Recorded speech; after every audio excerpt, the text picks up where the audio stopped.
If you can just start turning your actual clients into referral partners, then you won't have to do that stuff. The longer you're in the business, the less likely you will have to be making all of these cold calls. If I were to call every single one of your past clients right now, and I asked them, who is your realtor? Not who did you use last, but who is your realtor? When done right, one client should be bringing you your next 5. Every time you will get to a point where you get enough clients under your belt where you will no longer have to go out and chase all of the new people. Another thing we love to do post-closing day, in addition to follow-up, is housewarming parties. You know how many referrals you get out of running housewarming parties for people? Last year, I did no real lead calls and still closed about 60 deals.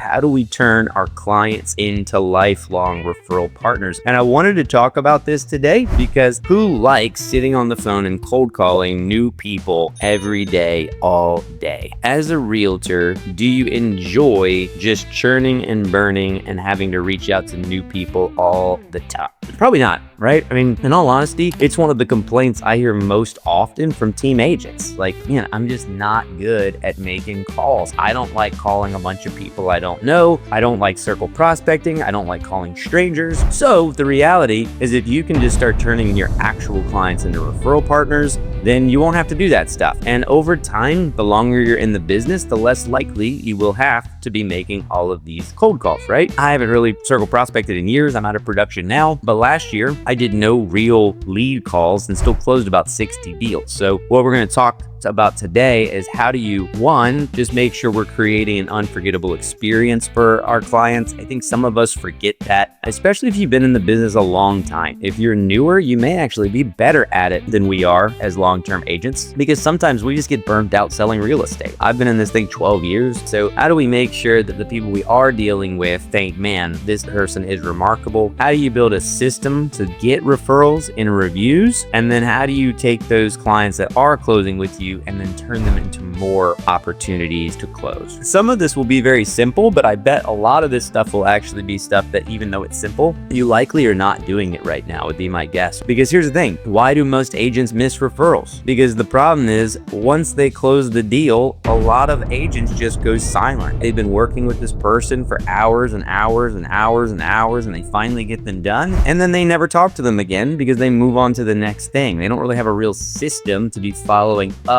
with their past clients, let alone even just right after closing. The second thing, a lot of people don't actually go in and ask for reviews. They're not coming in and saying, hey, I hope I did a great job for you. If so, can you help me out? So if you look up most of your review pages right now, what would they look like? If you were to go to Google and search your name and see your business page, if you were to go to Zillow or Realtor or any of those platforms, what do your reviews look like? And then again, closing ends the relationship with these people. I want you to think about this. Someone asked this a while back, and I've been asking it to my agents. If you were to call, or if I were to call every single one of your past clients right now, and I asked them, who is your realtor, would they give me your name? And I think that's a big question. And if you've only been in the business for a year, maybe 2 years, 3 years, it's probably easier to answer yes to that question because maybe you've helped 20, 30 families so far, and it's all pretty fresh. But if you've been in this for 20 years or 10 years or 7 years, the average turnover for a house,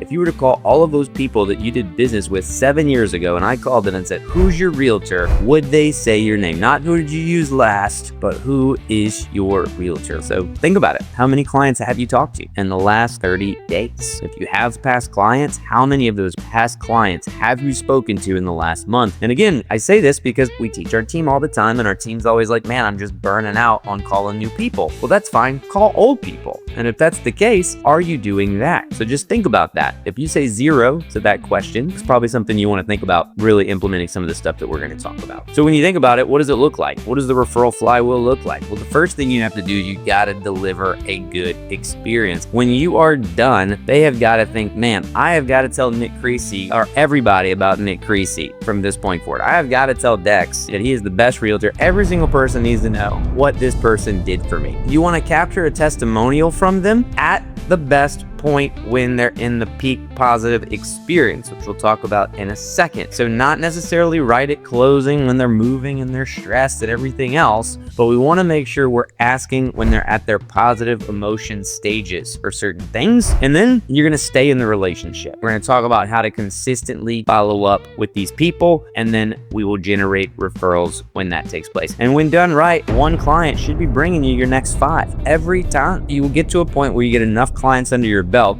where you will no longer have to go out and chase all of the new people. First thing, create a memorable client experience. This is where I think a lot of people drop the ball, and I am guilty. I am out of production now for a reason. One of the reasons that I wanted to get out of production, on top of buying back my time and expansion, was the fact that I just felt like I was becoming not that great of a realtor. I didn't really care about the process anymore, and it was really tough to keep up with everything and still feel like I was giving everybody a Class A experience. So think about this. We know that people's entire buying process or selling process is rooted in emotion. So it's not just the fact that you can get them through it, but it's how you make them feel all the way throughout the way. So I want y'all to start thinking about this. It's not just close a deal, give them a closing gift. Start thinking about different points in the process where you can really start winning people over. That first consultation that you talk to them. We do this at role play. When we see new agents come in, they typically aren't that great at that role play conversation. So a lot of this is just being able to ask the right questions, listen to your clients, connect with them on an emotional level, become their advisor, not just a salesperson. Then you think about them getting the offer accepted. So think about this. What do you do when you get your clients' offers accepted? Do you just congratulate them with a phone call? Is it just a text message? Is it just an email from your TC? Well, think about things that you could do. Could you get them a small gift once they get their offer accepted? What are some things that you could maybe send their way? Handwritten note, maybe a bottle of champagne, just say, hey, I know this was stressful getting through it, but we're under contract. Why wait until the close table before you start doing stuff for people? So think about that offer accepted timeline. What are we doing? Closing day. Now you're to the actual closing. What are you doing? Are you just showing up to the closing table and that's it? Well, no. Think about the fact that this is probably one of the biggest moments in this person's life. So is there a gift that you're gonna bring them? Don't bring them a gift card. A gift card does nothing. You want something that's gonna stay in their house. Find out about the client. Do they have kids? What do they like to do? Do they have hobbies? Do they like pickleball? Could you get them some nice ball memorabilia? Could you get them a membership to the local pickleball courts? I'm just thinking along the lines of what are their hobbies? What do they do? What's the thing that's going to be meaningful for them? Another thing we love to do post-closing day, in addition to follow-up, is housewarming parties. This is a good one, guys. This is like a very easy, budgetable item. You can either give them a budget or you can ask them a handful of different foods that they like. But I find that if they want to invite their top 20 or 30 friends over, you can typically cater it with barbecue or tzatziki's, Mediterranean food, chicken fiesta, something fairly simple. And you can bring a cooler and say, hey, do you want alcohol? Do you not want alcohol? Can we do beer and wine? And for less than like $500, you can throw somebody a housewarming party at their house. And you tell them, we will invite whoever you want to invite, or you can invite whoever you want to invite. I just want to be able to come and enjoy it with you. You know how many referrals you get out of running housewarming parties for people? Because not only are they pumped that they just bought the house, but they get to introduce you to each and every one of their best friends and family members and talk about how good you are and the fact that you just threw them this party. And on top of that, we want to think about what other check-ins are we going to do. This isn't just about calling them once a year, but what are the things that you're going to do after close to stay in their life so that you don't think that they don't think that you just forgot about them. The review ask. Are you asking for reviews? Each and every one of you on every single closing should put together some sort of text. It's been awesome working with you through this process. I hope you enjoyed everything that we were able to do for you. I'm so happy that you were able to get into this house. I'd really appreciate just a quick review about your experience. If you think I gave you 5-star service, it really makes a huge difference in my business and should only take you a minute to do. Send this to everybody. The beauty with AI now is you can automate almost all of this stuff. If you wanted to just build a bot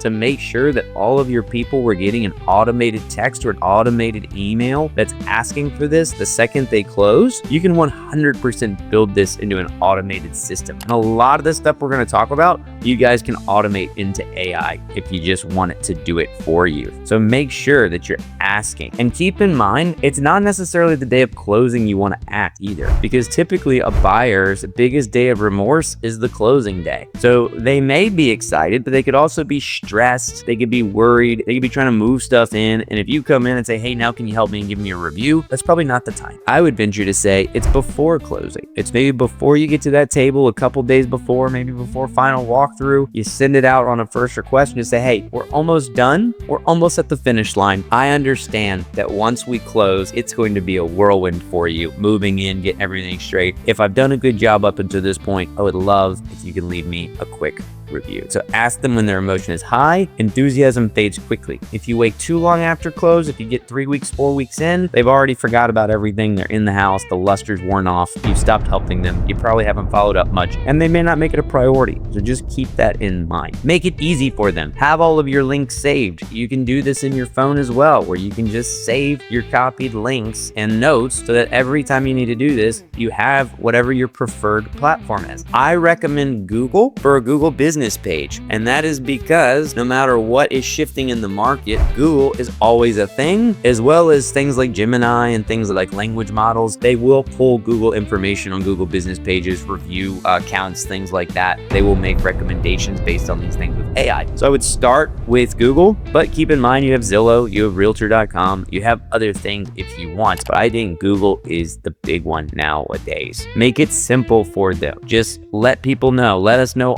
how it was working with us. That's it. And then if you don't hear back, follow up. Make sure that you are following up just like you would follow up with clients. Now, what do you do with those reviews when you get them? Well, think about some things that you can do. Social media. That is an easy post. If you're closing 1 to 3 deals a month, that is 1 to 3 posts a month where you can put up that review and just say, thanks so much for this review. You can even tag the people if you want to tag the people so that it actually puts it on their Facebook page as well, because every little bit that you do helps, because it's going to spread out. If you have listing presentations, one of the things we have when you go through our listing presentation, we have a page that just has a handful of our reviews that are listed within our presentation packet. If you go to our website, you will see our reviews streaming along the website. So people are on a listing appointment with you, if they're checking out your website before, if they're looking at you on social media, if they're finding you on Google, they are seeing these reviews all over the place. They are seeing people that were happy that they worked with you. Buyer consultation, same thing. People want to know who they're working with has worked with other people. So feel free to show those testimonials on buyer consultations as well. If you've got a buyer consultation package that you are going over with all of your people as far as the steps and what they can look forward to, throw a review sheet in there. Throw them something to take home. Just say, hey, if you ever want to call any of our references, here's some of our reviews. So keep that in mind. It's not just about getting the review for Google. Think about all of the ways that you can recapture all of this content.